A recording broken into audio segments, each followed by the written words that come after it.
전체 매출 비중의 한 10%를 충분히 넘길 수 있을 것이다. 현대모비스 전체 매출의 10%가 네네. 타겟 PER이라는 걸 12배를 적용을 해서 30만 원을. 문영권 신영증권 연구원님 모시고 말씀 나누겠습니다.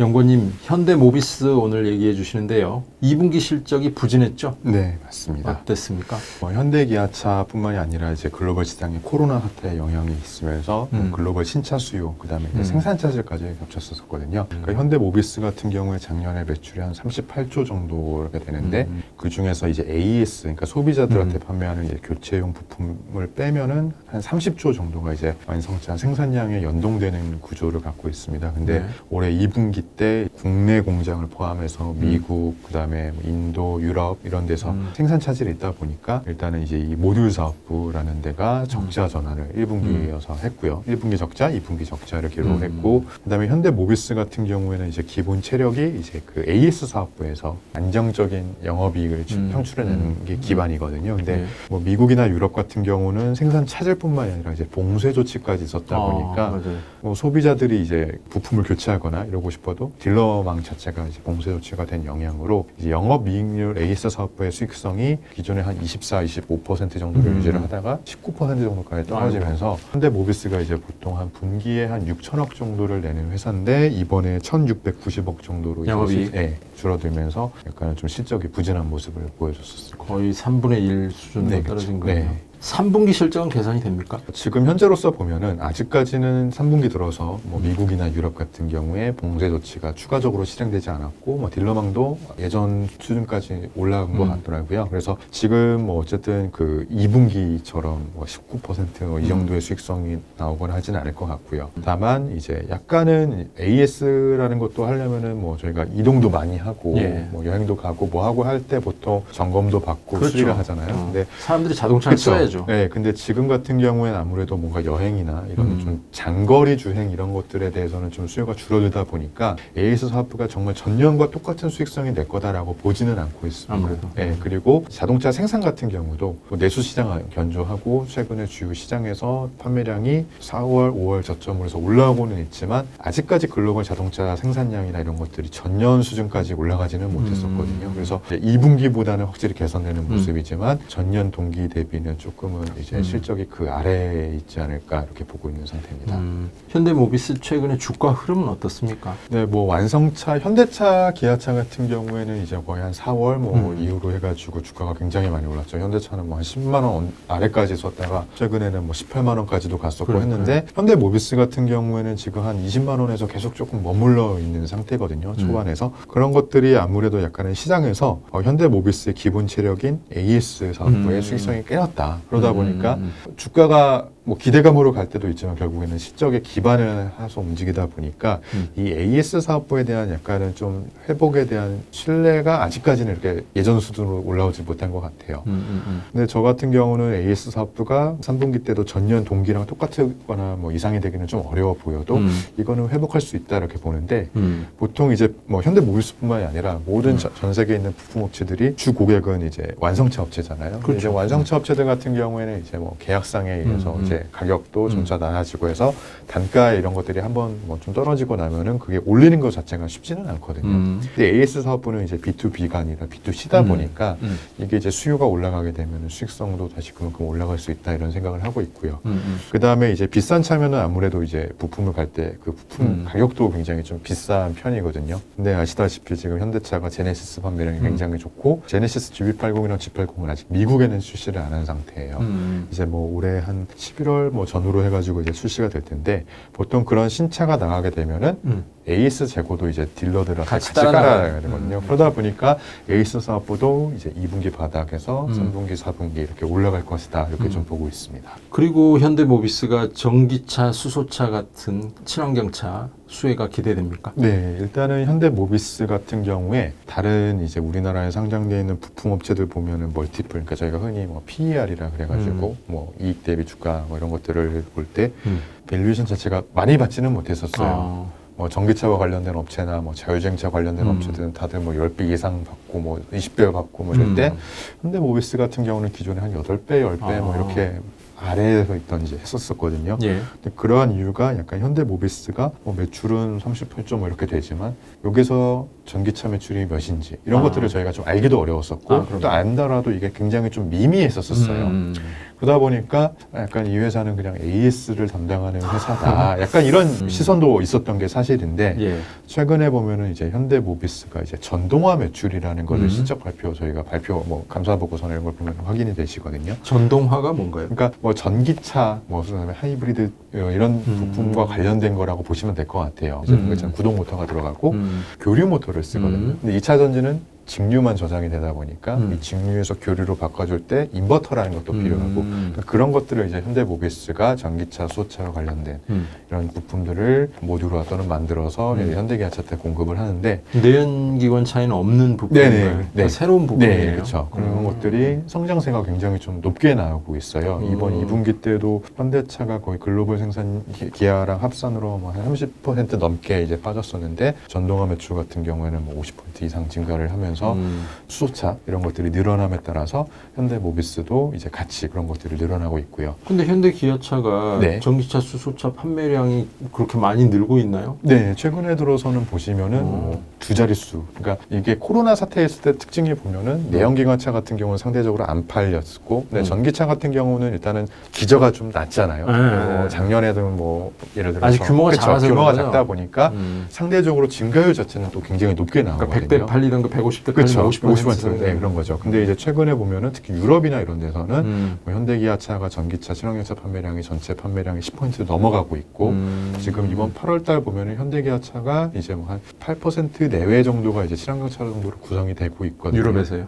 글로벌로. 글로벌에서. 네, 출고 기준으로. 네. 그러다 보니까 이제 그런 것들이 조금씩 의미 있게 나오고 있는 거죠. 이제 이런 것들이 뭐 내년에 현대기아차가 전기차 전용 플랫폼 내놓고 점점점 늘어나서 현대기아차가 이제 뭐 2025년 되면 전기차만 뭐 둘이 합쳐서 100만 대, 뭐 그다음에 뭐 수소차도 이제 2030년 되면 현대차가 뭐 50만 대 이렇게 얘기했으니까 지속적으로 이렇게 늘어나게 되면은 현대모비스도 기존에 투자했었던 것들을 이제 회수할 수 있는 수익성을 확보할 수 있을 것이다.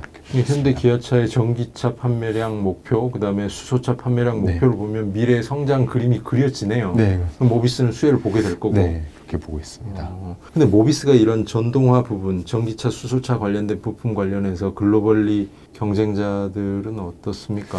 일단은 뭐 없다고 볼 수는 없고요. 굉장히 많죠. 일단은 뭐 독일 같은 경우에는 뭐 많이 알려진 보쉬, 뭐 컨티넨탈 이런 업체들도 전기차 관련된 부품이나 자율주행차 관련된 부품 하고 있고, 뭐 일본 같은 경우에도 덴소가 있고 도요타 계열인 현대모비스라는 회사가 부분 자율주행이나 아니면 전기차, 수소차 뭐 이런 것들에 대해서 좀 중추적인 부품사 역할을 하고 있거든요. 그래서 현대기아차의 뭔가 자율주행 전기차 이런 것들이 커져감에 따라서 현대모비스의 역할도 좀 커져갈 것이다 이렇게 보고 있습니다. 예. 내년에 나오는 현대기아차의 전기차 관련해서 모비스 그 네. 얘기를 조금 더 설명해 주실 수 네, 있을까요? 일단은 배터리 자체를 현대모비스가 만들지는 않죠. 그렇죠. 근데 뭐 우리나라에 있는 배터리 회사들 뭐 LG화학이나 SK화학 같은 배터리 셀을 받아오게 되면은 이제 현대모비스가 이거를 이제 부품 모듈화 시켜서 이제 현대기아차한테 넘기게 되는데, 언론 보도에 따르면은 현대기아차가 나오는 이 GMP, 그러니까 전기차 전용 플랫폼을 활용한 전기차 초도 물량에는 이제 SK 이노베이션의 배터리가 들어간다라고 이제 언론에서도 많이 나왔더라고요.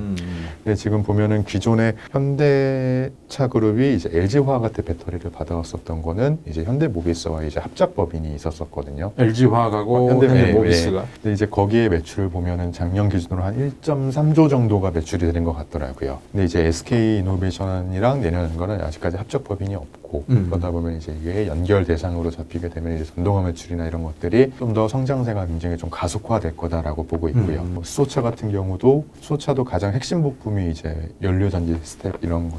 인데 이것도 이제 현대모비스가 담당을 하고 있거든요. 그래서 이런 현대모비스가 제 생각에는 내년이 되면은 전체 매출 비중의 한 10%를 충분히 넘길 수 있을 것이다. 아, 현대모비스 전체 매출의 네네. 10%가 네네. 전기차, 수소차다. 그러니까 전동화 매출이 될 것이다라고 넘을 수 있을 것이다라고 보고 있거든요. 매출이. 네네.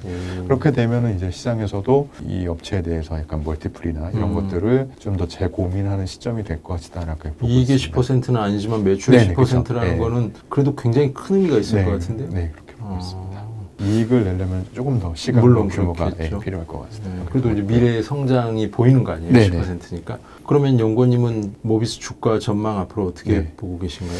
일단은 현대모비스가 일단 현재로서 실적의 가장 기본이 아까 말씀드렸던 AS 사업부, 모듈 사업부인데 이 모듈 사업부는 완성차 생산이랑 연동되는 구조거든요. 그러다 보니까 일단은 이 3분기 때는 뭐 완성차 생산량이 아직까지는 빠지고 있으니까 예. 현대모비스도 이제 실적 자체가 그렇게 크게 좋아지기는 어려울 것 같아요.